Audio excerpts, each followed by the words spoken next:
when we get more. But now let's speak to Behnam Ben Taleblu, Iran Programme Senior Director at the Foundation for Defence of Democracies. Welcome to the studio, Behnam. There's plenty to talk about. First of all, these reports that we're getting that the US is moving these B-2 bombers, these very crucial assets, closer.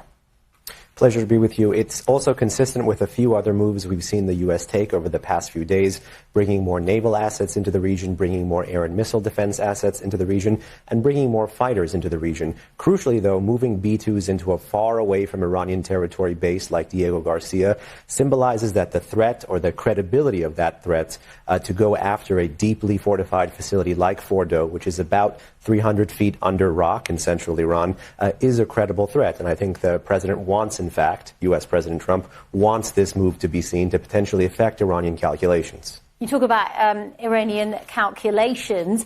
We heard from Iran's foreign minister saying that his country will not negotiate with America while it's still under attack from Israel. And in fact, that's consistent. You mentioned the foreign minister. That's been consistent with the Islamic Republic's you could say diplomatic policy. One reason that you can say they may not have been negotiating in good faith or thought they had more time than the initial 60 days than President Trump had mentioned was because they assumed so long as America was talking, particularly so long as Trump was talking, the chances of Israel, particularly Prime Minister Netanyahu, preemptively striking was very, very low. So once again, talks are a way to shield yourself from attack.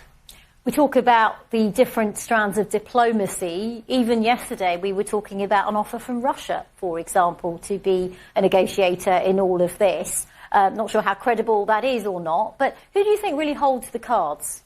Well, actually, I think the Iranians and the Israelis hold the cards because they're the ones who will materially shape facts on the ground.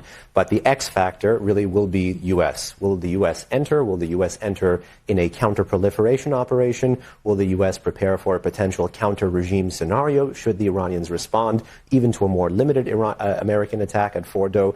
These are the known unknowns, if you will, of this situation. We're both sitting in Washington, D.C., not too far from the White House or the Department of Defense. You work in this world. What are you hearing? Well, I think everyone knows that the Trump administration, in particular the White House, are keeping the cards very, very close to the chest. The 2-week reported window is a maximum 2-week window, so there could potentially be a U.S. decision or U.S. action before that 2 weeks, which, if I calculate correctly, is right before the 4th of July holiday here in the United States. But also, I think the president wants, again, this to be an element of surprise. If I had to read strategy into this, however, the 2-week window, if taken to the max, gives the Israelis more time to defang Iran's long-range strike capabilities, potentially making it easier for America to follow up against Fordo after. And we are just hearing, as I asked you that question, that a national security meeting is about to get underway at the White House, of course, presumably around this movement of U.S. assets. And presumably how best to maximize it, both in terms of the public diplomacy and the posture of the United States, and also in the strategic communications of the United States. Privately, I would also say that once the U.S. has a set message or a set goal about this reinforced or hardened deterrent posture, that will kind of trickle all the way down to the actual military commanders in the region, as well as, of course, to Israel. Unless we forget the U.S. is helping with the track, intercept, and destroy mission that the Israelis have whenever the Iranians fly drones or medium-range ballistic missiles at Israeli territory.